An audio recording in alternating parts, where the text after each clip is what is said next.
Budget pass होना, देखें budget तो इसलिए पास होगा कि गवर्नमेंट के पास नंबर है। अच्छा। अपोजिशन ने ये कोशिश की है और इसमें एक ग्रुप है MNAs का जो PTI के अंदर हैं 10 से 15 लोगों के बारे में बताया जाता है कि वो राब्ते में है, अपोजिशन के साथ राब्ते में। लेकिन बजट जो है इस बात जिस तरह जो गवर्नमेंट की स्ट्रेटजी है, अभी आप देखें ना आज जो वहाँ पर जो शोर शराबा था, अमूमी तौर पर हमने ये देखा कि बजट इजलासों में हुकूमत जो है वो शोर शराबा नहीं करती, ऐसे ही। लेकिन आज जिस वक्त शहबाज शरीफ साहब ने स्पीच करना शुरू की और कुछ अपोजिशन के लोगों ने भी नारेबाजी की, तो गवर्नमेंट के लोग हमें ज़्यादा मुतहरक नजर आए नारेबाजी में। तो वो इससे लगता है कि ये, और इमरान खान साहब ने ये ऐलान किया है कि वो ख़ुद बजट के सेशन में असम्बली में मौजूद रहेंगे, मेंबरान से भी बातचीत उनकी जारी रहेगी और वो इजलासों में भी शिरकत गाहे बगाहे करेंगे। तो एक लगता ये है कि भरपूर तैयारी के साथ हुकूमत आ रही है। और बजट क्योंकि जो अख्तर मैंगल ग्रुप है उन्होंने भी ऐलान कर दिया है कि जी हम बजट में गवर्नमेंट के साथ होंगे। अच्छा। तो मुझे लगता है कि वो जो एक नंबर गेम है, तरफ से शिकायत भी जारी की गई हैं। नहीं, उन्होंने कहा इख्तलाफात तो वैसे ही हैं जैसे पहले थे। नहीं, वो बलूचिस्तान के हवाले से उनकी शिकायत हैं और उसके लिए वो कर रहे हैं, उनको कमेटी वगैरह बनी हुई है। लेकिन बुनियादी तौर पर जो गवर्नमेंट है वो बजट के हवाले से, उसको पास कराने के हवाले से जो उनकी स्ट्रेटजी है उसमें वो एक उन्होंने सरप्राइज़ दिया गवर्नमेंट को, अपोजिशन को। अच्छा। क्योंकि अपोजिशन वाले समझते हैं कि जी हम शोर मचाएंगे तो गवर्नमेंट जो है वो मजबूर होगी, लेकिन इधर हमें ये नज़र आ रहा है कि देख रहे हैं हम कि गवर्नमेंट जो है अपोजिशन से ज़्यादा शोर मचा रही है।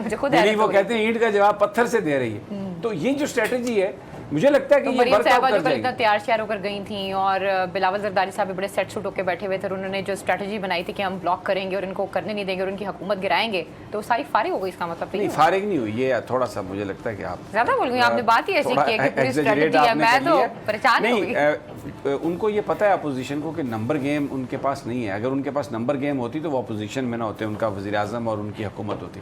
तो वो जो स्ट्रेटजी अपनी बना रहे हैं ना इस वक्त, पार्लियामेंट के अंदर, पार्लियामेंट के बाहर, अब ये पहली दफ़ा हुआ है कि थोड़ा सा वो टच दे रहे हैं जो लोगों के मसाइल हैं। मतलब महंगाई की बात कर रहे हैं और चीज़ों की बात कर रहे हैं, लेकिन फिर भी फोकस ज़्यादा उनका ये है कि जी प्रोडक्शन ऑर्डर जारी किए जाएं।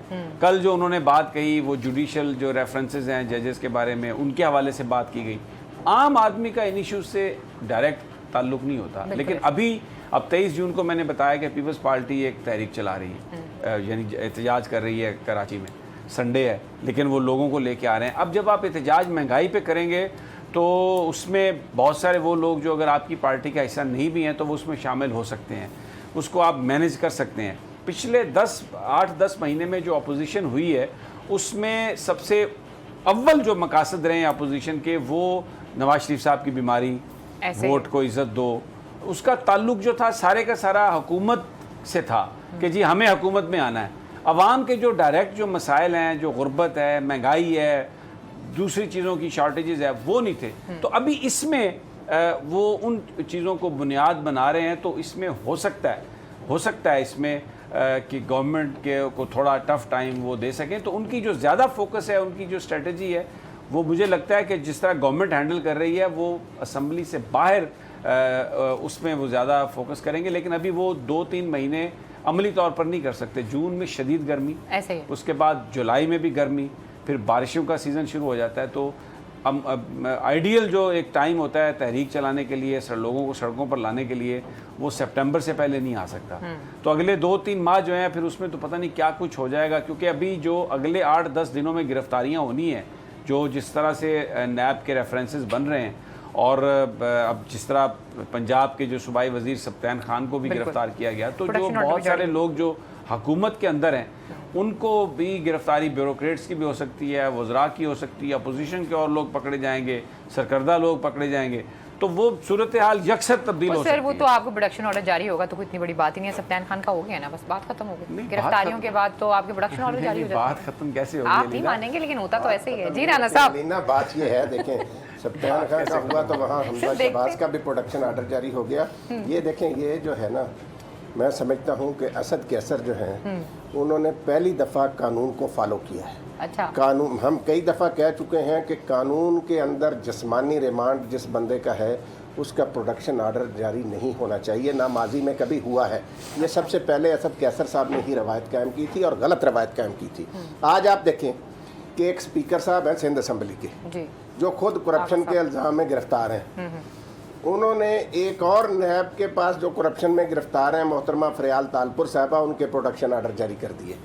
आप ये देखें अलीना, ये जो हमारा निज़ाम है ना, नहीं राणा साहब, आप उनसे ज्यादा क्या उम्मीद करते हैं? नहीं आपकी उम्मीद नहीं, ये मैं आपको बताऊं अलीना, ये वक्त आ गया है और ये काम ना सफाई इमरान खान के हाथों ही होनी है इन सारे चोरों की। ये करप्शन जो है ना, इसने इस मुल्क को दीमक की तरह चाटा है और अब इसके खिलाफ एक बड़े पैमाने पर सर्जरी का वक्त आ गया है। वो रुकनी नहीं है। अच्छा। जो कोई उसके रास्ते में आएगा ना, वो खुद तो बहबूद जाएगा। आज वो मुश्ताक चीनी का बयान देखा आपने?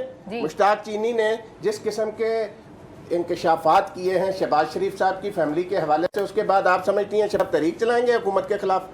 वो कोई इतने बेचारे ना समझ तो नहीं है ना।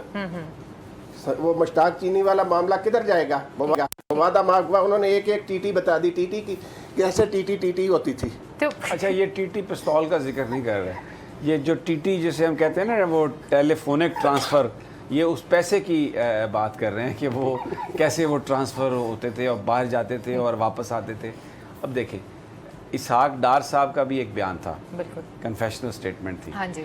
और उसके जो वो केस ही बंद हो गया हुदैबिया का सारा वो, और उनका जो उसमें जो उनका बयान था, उसके जो मेरिट्स थे उस कभी डिस्कस ही नहीं हुए। लेकिन अभी चलें, वो तो माशाल्लाह का ज़माना था, एक तरह के डिक्टेटर थे परवेज़ मुशर्रफ साहब, 100 बातें। अभी तो जो एक डेमोक्रेसी है, अभी तो हर चीज़ ओपन है। अब जो बयान हो रहे हैं, कन्फेशनल स्टेटमेंट्स हैं, उनकी बुनियाद पर जो शरीफ ख़ानदान है, ये मनी लॉन्ड्रिंग में हमज़ा शहबाज शरीफ, सलमान शहबाज, बड़ा स्ट्रॉन्ग एविडेंस है, सज़ाएँ इनको हो जाएंगी। जो नैब के ज़राए हमें बताते हैं कि बहुत ही स्ट्रॉन्ग एविडेंस है। और फिर अगर कन्फेशनल स्टेटमेंट आ जाए पूरे आदाद व शुमार के साथ और प्रूफ के साथ, तो उससे निकलना बहुत मुश्किल होता है। नवाज शरीफ साहब ऑलरेडी डिस्क्वालीफाइड है। अब दूसरी तरफ पीपल्स पार्टी के जो बड़े लोग हैं, ये देखिए मुराद अली शाह साहब का भी जो फ्यूचर है इस हवाले से, वो उसके ऊपर एक बड़ा सवालिया निशान है, बहुत बड़ा सवालिया निशान है कि अगर वो गिरफ़्तार होते हैं तो फिर एक बड़ी चीज़ ये होगी कि सिंध में अगर नैब गिरफ़्तार करती है इनको, सैयद मुराद शाह को, तो मुझे ये बताएंगे फिर वज़ारत आला किसके पास होगी?